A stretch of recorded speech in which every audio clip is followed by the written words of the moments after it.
مزه شو بو آلیدین. سلام دوستان عزیز، پیشکش شماست برنامه مزه شو و مهمان نوبتی برنامه ماست فرهناز. انا راست است که شما زوجه نمیدونی سیدعلی هستید. شما آماده هستید که اویده برپا کنید؟ خب من جراحی بین هایر وزمین رو برداشتم، زیرا اگر ما رو دیر میکردن شاید این زمان من اینجا نمیدم. میگویند که شما از همین برنامه های نمیدونی سیدعلی به خود یک ماشین لکسوس خریدید. اگر که بزی بام بیاد اما تو بگین خوش رو های بمزه. حالا نمیدونی سیدعلی برنامه بینم ما میکشه. مزه شو بو آلیدین. سلام دوستان عزیز، پیشکش شماست برنامه مزه شو و مهمان نوبتی برنامه ماست فرهناز. فرهناز جان خوش آمدید به برنامه ما. امروز چقدر تماشابینان ما میبینند برنامه ما غیر مقرر است، برای که در پس ما داماد و عروس ها هست. ما اینو اهمیت نمیدیم، برنامه رو دوام میدیم و خوش آمدید یک بار دیگه بگم به برنامه ما. خیلی شدم که در برنامه ما رو همچون مهمان دعوت کرده و مسنجم هنری خود را که تا چه اندازه میتوانم. من امیدوارم که شما بانوی به هنر هستید، زیرا که از همه برنامه‌های دشوار در کانال نمیدونی سیدعلی میاد شما از عهده او به خوبی که میبرید. امیدوارم که یک برنامه رنگین، برنامه جالبی با اشتراک فرهناز میشود. امروز برای ما چی آماده میکنی؟ خب اکای اهلی من در برنامه شما چون همیشگی خود با لباس ملی میگردم، خواستم مستوبه پیشنهاد کنم و تمام مخلصان انامین شبکه شما. سلامت باشد. امیدوارم که از عهده مستوبه هم میبرید. ان خیلی شروع کردم، بسم الله گفته بابا کارو شروع میکنم. در رفت برنامه چقدر که شما خبر دارید شما کارو کردن میگیرید، من با شما سوال و پیشنهاد کردن میگیرم. باشه قبول. من مرحمت از چی سر میکنیم؟ من اول ممکن است که دگرامونم تا گرم شدنش من روغن روزم با گوشت من به حاضر شما کردن خیلی که به شما محکوم است. فرهناز جان، من نسب شما رو اصلا نمیدونم. من فرهناز طاهرخان هستم، به فکرم همگی میدونم چون سمونه های من با نام فرهناز طاهرخان است. شما فرهناز جان، من چقدر که میبینم شما تنها در برنامه های نمیدونی سیدعلی اشتراک میکنید، در دیگر شبکه ها دیده شما رو نمیشود و من میدونم که شما از عائله اهل تلویزیون اهل فرهنگ هستید. بله درست قید کردید اکای اهل دین. من در برنامه شما اومدم قبول است، لیکن شما با فکرم که در تلویزیون هم کار کرده، در دیگر شعبه های مثال میگیرم معارف و دیگر کار کرده، لیکن تنها از برنامه های نمیدونی سیدعلی شما رو دیدیم. بله من راست گفته که من در عائله همین ژورنالیستان با وی رسیدم، چون پدری من در این ساحه هستم، ژورنالیست هستم. من در تلویزیون دوشنبه HD میگن من هم سال کار کردم به حیث ژورنالیست. ژورنالیستی که پس پرده است. بله پس پرده است و دو برنامه مؤلفی داشتم و همین گونه شد که یک همکاری ما پیشنهاد کرد برای اکای نعیم جان و اکای نعیم جان ما رو دعوت کرد به برنامه و برنامه رو پیشنهاد کرد، سنری برنامه رو پیشنهاد کرد و من گفتم که اکای نعیم جان که من یک برنامه میگذارم، اگر ببینم که مرا مخلصان چگونه قبول میکنن، اگر که نه قبول کردم من دوام میدهم، اگر که نه نمیتونم. اگر یوتیوب همین خیلی هست که باید با خواهش چی میگن مخلصان باید کار کنی و همین طور هم شد که من برنامه میدانیانه رو اولین مرتبه با خود اکای نعیم جان شیردیل ثبت کردیم و بعد از یک روز پراسمت رو دیدم که 475,000 رفته است در بین یک روز و همین خیلی شد که برنامه به من پسند آمد و در کوچه برآمدم. اینکه من در 5 سال در تلویزیون بودم مرا هیچ کس نمیشناخت و در مدت یک برنامه که من اینقدر موفق شدم و در کوچه ها و فرهناز میدونی یا نه و همین مرا روح بلند کرد و من تصمیم گرفتم که برنامه های اکای نعیم جان میدونی رو پورا من برم و همین خیلی شد که پورا برنده برنامه میدانیانه شدم و با رفت زمان دیگر برنامه هایش نیز من برنده شما معرفی می‌نمایید. بعد تلویزیون چی شد؟ تلویزیون رو راستی وقتی که بعد 5 ساله که من کار کردم و در یوتیوب من موفق شدم با همین خط تلویزیون رو بحث کردم.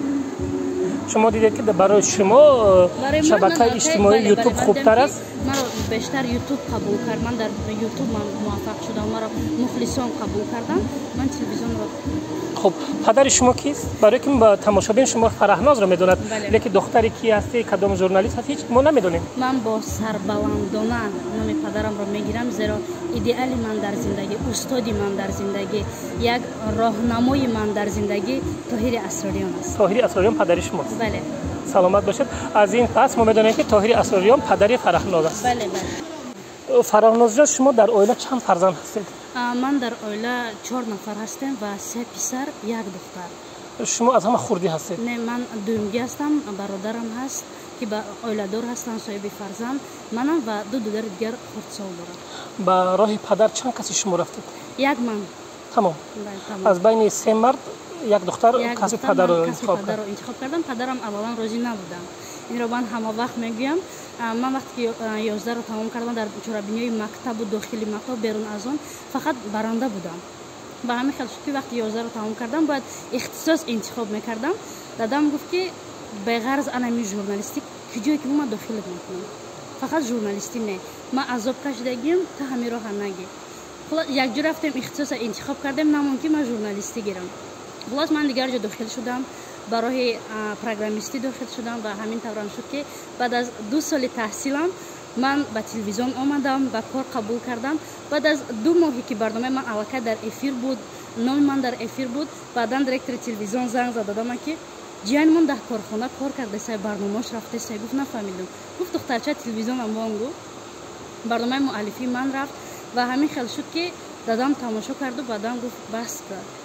راه راهی تو نیست. ما گفتم بس. بعدی که دید که من علاقه کس ما دوست می‌دارم، ما مخلص دوست می‌دارم، ما در بین جامعه می‌خوام باشم و قبول کردم و امروز احسن هم می‌خونم. وقتی که در یوتیوب این گونه شد فقط میگن که احسن تو نیستی، بهترین همتانی است، لیکن کار دوام می‌دید که فرصت به حد کم است. باز یک شاه عروس دیگر میاد برنامه ما رو باز چی میکنه درباره اگر صنعت و درباره کار ایجادی گویم دیگر در برنامه‌های نعیم جان سیدعلی شما رو بسیار خیمه می‌بینیم. بعد اگر که اجازه باشد سوال‌های شخصی دهم، شما راضی هستید؟ من فکر می‌کنم که حیات شخصی من به همگان معلوم است.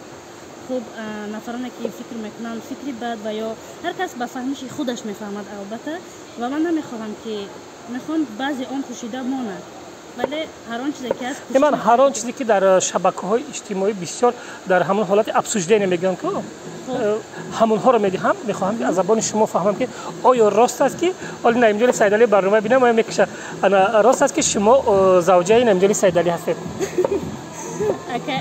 اگر دیگر سوال ها میشدن اگر جواب میدادم که این گونه را هیچ باوریم نمیآید. و اکای نعیم جان من با عائله آن کس، با پدر مادر، با همسر آن کس شناس هستم، میروم میبیایم، خانه باخترشان باشد، شهر دوشنبه ما رفت آمد جدی داریم با پدر مادران ما. و نه من این گونه نیست، ما اون رو خواهر میگوید، من رو اکا میگویم. و این سوال رو مرا یک کس دیگر هم داده بود که راست است که شما رو بزنی گرفته است. برای چی ما این سوال ها رو میدیم؟ در سامانه یوتیوب در وقت افسوشده نه دیگر همین گپ ها هست، همین سوال ها هست به خاطری که من خواستم که سخن از زبان لقمه خوش است. نه این سخن ها عموما اساسا. دویم سوال من این است که شما هم در اینستاگرام، هم در یوتیوب، هم در فیسبوک زندگی شخصی خود را وارد یوتیوب کردید. شما خود نقض میدونید که در یوتیوب شخصانی میشنن که بسیار گپ‌های دخالانه مینویسند و شما میدونید این کارو برای چی کار کردید؟ راستی من وقتی که دیگر برنامه اول برآمده بودم فکر می‌کردم دیگران میدونن. من اول من این رو شروع نکردم، زیرا این گونه شد. یک نفر دیگر وقتی برنامه رو پیشنهاد کردگی بودن و در برنامه هر گونه سخن‌هایی که اساس نداشتن گفتم و من مجبور شدم به خاطر که مخلصانی که حقیقت رو نمیدونن با بعضی سخن‌ها علاقه باور میکنن و من مجبور شدم اکای اهل که برایم حقیقت رو بگویم که این سخن‌ها اساس ندارن. همین فرهناز جان در برنامه‌های نعیم جان سیدعلی شما قریب که 100 یا 200 افیر برآمده اگر زیاد نباشد. در خیلی این پنهان نیست، نهان نیست. وقتی که مهمان دعوت میشود به برنامه، یک خیلی مهمان های هستن که برا گپ میزنن، نطق برا دارن، به هر یک سوال جواب پوره میدهند. هستن مهمان هایی که به سوال ها عموما که جواب ندارن، میگن که دیگر سوال گفته میشنونه که بعد کادر وقتی که کامera خاموش میگردد با اونها یک ساعت مشورت میکنه که همین سوال باید جواب دهی. دیگر با شما با کی به حد دشوار بود برنامه گذراندن؟ من راستی در برنامه‌های میلیونی کم عذاب کشیدم. از اینکه 100 که 20 تا باشد تا 10 تا باشد برنامه رفتگی است، کم عذاب کشیدم. یک دو نفر شد و برای که بیشتر اکای نمیجون با من کمک میکنن، به همین خاطر من کم عذاب کشیدم. نکیم زیادتر در برنامه نمشگیرم بایدش بخشش زیاد اکای زاکی رشیدی در برنامه زاکی رشیدی. برای چی؟ در سوال هایتان جواب کامل به فکرم نگرفتید. میخوام سوال ها رو بعد همینطور شد. فرهناز جان به فکرم که روغن آماده شد. شروع میکنیم. در خانه شما اصلا خوراک آماده میکنید یا نه؟ بله، در خانه یکشنبه. شما حالا در بفکرم که در کارخانه دولتی کار میکنید، فعالیت میکنید. در اگر مخفی نباشه در کجا کار میکنید؟ من در مؤسسه دولتی مرکز ایجادی کودکان و مدرسه دولتی اسلامی سالونی کار میکنم. عین حال به حیث تشکیلاتی انا همان مؤسسه.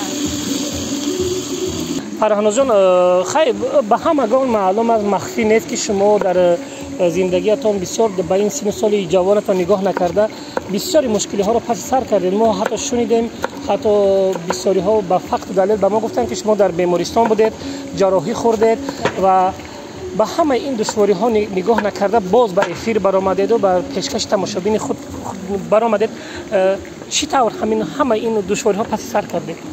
من راستی این رو در اگم جو گفتگی نیستم کردیم، زیرا شما را به باید احترام دارم و اکای نمیجان را.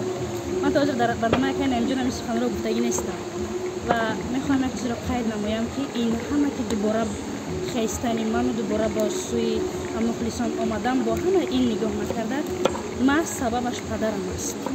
زیرا پدری هست که فقط تنها برایم گفت که من حالا نمردم، تو دختر یگانه من هستی، هر آن چیزی که هست بدان که من برای تو هستم. و انا همو لبخندی پدر و هوسمندی پدر مرا دوباره روی صحنه برابر و فراموش کردم انا همو درد و غم. زیرا من جراحی بی‌نهایت وزمین رو برداشتم، زیرا اگر مرا دیر میکردن شاید این زمان من اینجا نبودم. اگر همگی یک ساعت دیگر اگر در بیمارخانه مرا دیر میکردم که آن جراحی که من برداشتم بی‌نهایت جراحی وزمین بود و خودم نمیدونم که در آن قدر گریه پدر و مادر، در آن قدر لحظه های هراس، من بعد از 8 ساعت وقتی به هوش آمدم اولین نامی که گرفتم نامی پدر و مادرم بود. و به همین خاطر به خاطر انا همون پدر و مادر من زندگی را دوباره دوست داشتم و قدم می‌زدم. وقتی که در کوچه ها و خیابان های شهر قدم میزنی و تو را میشناسن و خود درک میکنی که همان روزها را پس سر کردی و تو را میدونن که در حیات تو چی روزها گذشت و شاید که صداهایشان را بشنوی، خود را چی حس میکنی در همه حالت؟ میدونی اکای اهلین چگونه بود اولها وقتی که نه من چی میگن زندگی من پاش خورده بود و من به کوچه میبرآمدم، سر و صداهای میدونی چگونه بود؟ انا همیه انا هم برنده که ما با لباس ملی میشناسیم، با رومال میشناسیم و فلان و این گناه ها سخنها انا میکرده. بعد زیاد سخنها بود، در نمیخواستم یک زمان سایت های اجتماعی خود را چی میگن در رویمون کامنتاری کنم، چون سخنهای قبیح خیلی زیاد بودن بی‌نهایت.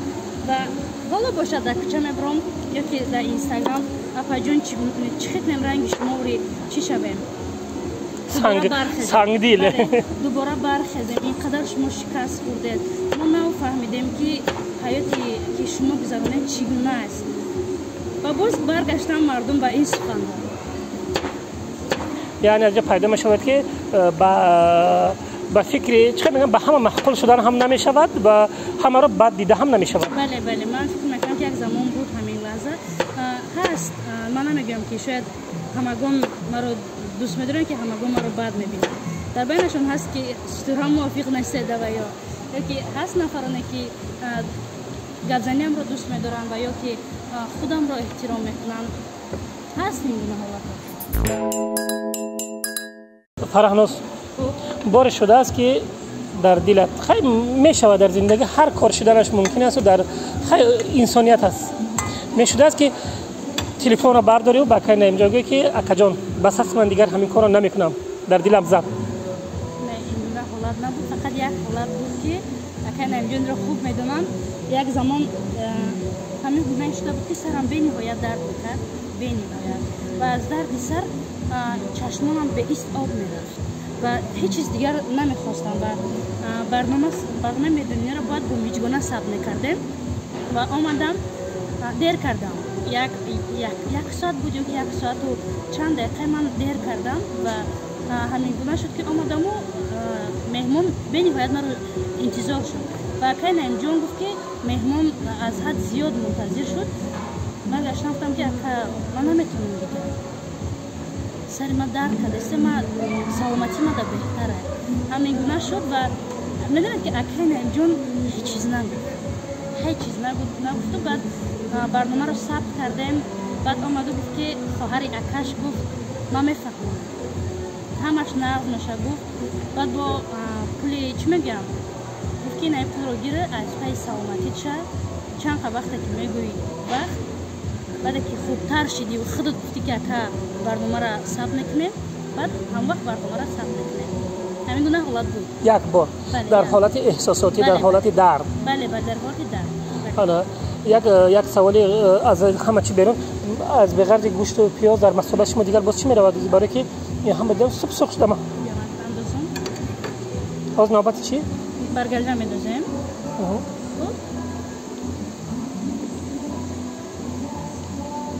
میتونسته اما کردیم. حالی بوی خوشرو داره بر نمیدونم ولی عاقبت این کار چی میشه؟ میدونم کردیم همیشه نمونند مخلصانی که ما چی بگویم التماس میکنم اگر که بزی بام بیاد مخلصا بگیم خوشرو های بمزه. نه بما این قدر محصولاتی که در داخل اوقات رفته بمزه اوقات ان شاء الله که با دستوری ما انا فرهناز اگر که شما با هنرمندان کار کردین با همه ساحه طبقه فرهنگ بگیم که هم صحبت شدین و مثلا برنامه گذاشتین، خود رو در آینده در کدام ژانر مثال میگیریم میبینید؟ من راستی من چند دعوت کرد به خاطر سرود خواندن که با ما دویل بخوام. من خودم را تنها در همه راویگی میبینم. تنها در راویگی. اگر رود که من مثال میگیریم محرری مشهور باشم شما رو به ثبت کینو دعوت کرد. بله ثبت کینو حتما.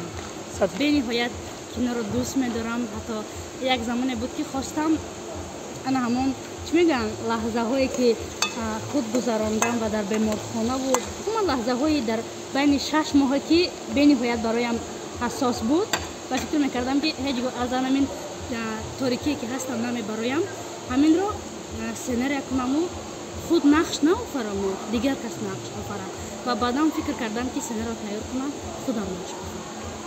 برای که دردی که در داخلت هست اما با طریق چی میگم بازی کردن نقش آفریدن من نشان دیم امر برام و ان شاء الله که در نقشه هست و اگر باشد فیلم هایی که سناریوی خوب است و مطابق من هست من البته بازی میکنم. با یک سوال دیگر دارم که شما حالا به حد جوان هستید، شما بفکرم که دختری حالی به حد خوب و جوان هستید، نیت اویل بستن ندارید؟ ولی دوباره اویل بستن به خاطری که هست جوانی که میخواهم مثال دوست میدارد شما رو یا که در آرزوی شما آماده هستید که اویل برپا کنید؟ این سوال برایم خیلی دشوار است جواب دادن. نه حالا نه. دردی همون از ترس همون درد است یا که خود آماده نیست نمیخواهید دیگر؟ میدونید یک چیز است وقتی که آدم گذشته خود را فراموش نکرده است نمیتواند که آینده را بسازد. خیلی من امیدوارم که روزهای نزدیک یگام جوان دل شما رو به دست میارد و این ترس هر روز از دل شما دور میکند و هم کسا باز یک برنامه میکنیم و میگیم که مهر افروز با فرهناز با شوهرش. بله بهترین. برای که آخرام برنامه ما با مهرافروز بود، به همین خاطر عذر میخوام. فرهناز با شوهرش گفته برنامه ما ادامه میکنه. ان شاء الله ما باور دارم تا قدم برنامه شما میشه. آمین.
فرهناز جان از بود نوبت چیه؟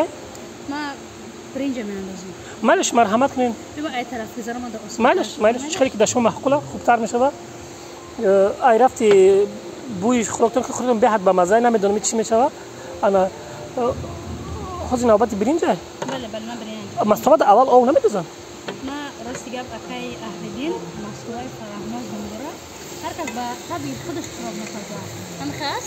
البته. من با همین خاطر در خونه اول بعدی که تاف دادم انا این محصولات برنج میاندازم. قطعا نمی محصولات. اما که اول تاف میخورم. بعدا چی میگم؟ او داخل میکنیم بعد. بله. نمیدونم چی میشه واکو. خب چشم با مزه شم میگم. خب مالش. به هر حال بس که من کم طرف او خوشگل کم طرف برای خوش دم خودنش. یک کم چقدر زیاده است. یک اول خوش تفصیلی باید. خیلی بیا خدا شما که بعد خوبه بعد من گپ میزنم. یکی باید آماده باشید که اگر خوراک بی‌مزه باشه من میگم بی‌مزه. قبول.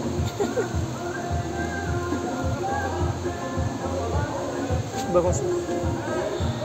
فرهناز جان. من یک سوال دیگر دارم. میگویند که شما از همین برنامه‌های نعیم جان سیدلی به خود یک ماشین لکسوس خریدید. من راستی مرا بیشتر سوال دادن. نه حالی ما یکم برنامه حتی تیپو خریدگی نیستم. نه به خاطر بدید چی ورچه پرده که برای که نعیم جان خودش لکسوس نداره. بله که نعیم جان حتی مالک این برنامه است. چون ندارم لکسوس. اگه در آینده نقشه هست ماشین لیبو لکسوس نه. حالا این برنامه را اگر نعیم جان سیدلی تماشا کند و بیند میگه چقدر لکسوس. اگر مخفی نباشد درآمد شما از برنامه هایتون سر یک برنامه اگر مخفی نباشد اگر که نخواهید جواب ندهید چند است؟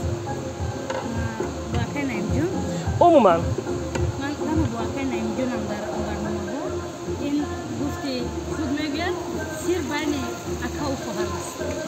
خیر ما در همجرم سیربازی کرده تقابازی کرده. این خوراک ما تقریبا بعد چند آماده میشه؟ خدا خواهد بعد یک 30 دقیقه پس یکی 20 دقیقه پس ما میتوانم که خوراک با شما بگوییم که آماده است.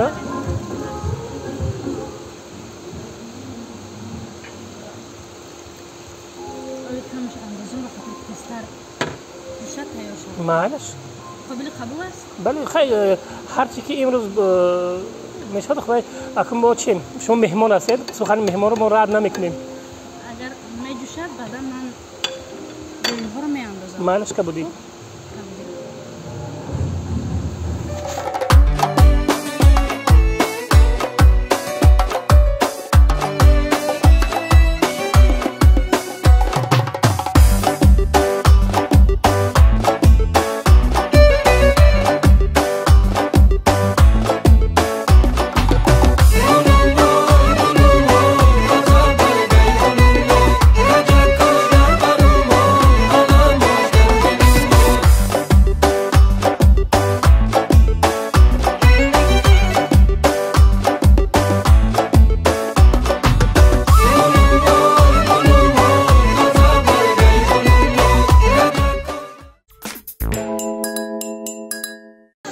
اینک تماشابینان عزیز فرصت آن رسید که خوراک آماده کرده فرهناز را ما تحمل بکنیم بچشیم و به بهای خوب ان شاء الله میدهیم ان شاء الله یک دقیقه اگر اجازه باشه حتما من میخوام که پیش از آن که شروع کنیم من میخوام که در آن همین بین چی میگن عرفه عید مادران عید زنان و بانوان دختران قرار دارم من از آن همین فرصت استفاده برده با تمام مادران تاجیک با تمام بانوان عزیز تمنیات خود را گفته باشم و بگویم که هیچگاه درد سر مادر ما نبینم اشک چشم نمی رو من از مادر نبینم و دل غمشان را نبینم راست میگی و یک طوری موی سفیدشان را نبینم راست میگی همیشه شاد باشن در بالای فرزندان باشن عموما خرسند باشن من هم در نوبت خود میخواستم بگویم که مادران خواهران دختران و در سیمای شما دیده خواهر عزیزم همه مادران را میخواستم با عید بهار با عید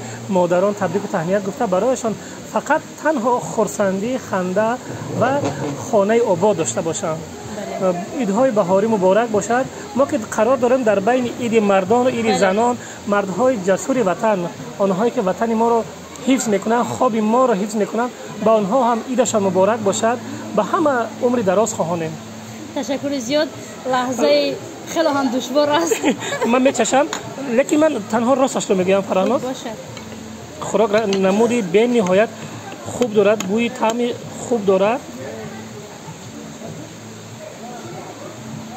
خوب است خوب است بله هم لذتی پودینه دارد هم کبودی ها هم برنج هم گوشت همه چی طعم خودش رو گم نکرده است من راستی یکم باریدم که مصطبه را چنین آماده کنم بچشید با هم میدیم همه میخواستم مینداری خود را به ماموریت طربخانه شرشره برسانم برای این محیطی برای ما پیشنهاد کرده اشان و تماشاگران گرامی اگر آواز شنوید در کادر عروس و دامادهای زیاد را ببینید اهمیت دهید که در اینجا هر روز توی است سور است تماشا است خرسندی است دیگر من خوب راگی هستم خب کردم نمیتونم اگر گپ نزنم به نهایت جای خورم بود باور میکنید هرچند که در زمستان بود نکیم از سلفی کردن و از استوریا کردن شد به نهایت حلاوت بود به همه آن نوجوانانی که در این طربخانه هستند خوشبختی عمر دراز خانه آباد خواهانیم تا برنامه‌های دیگر باقی در پناه الله باشد خیر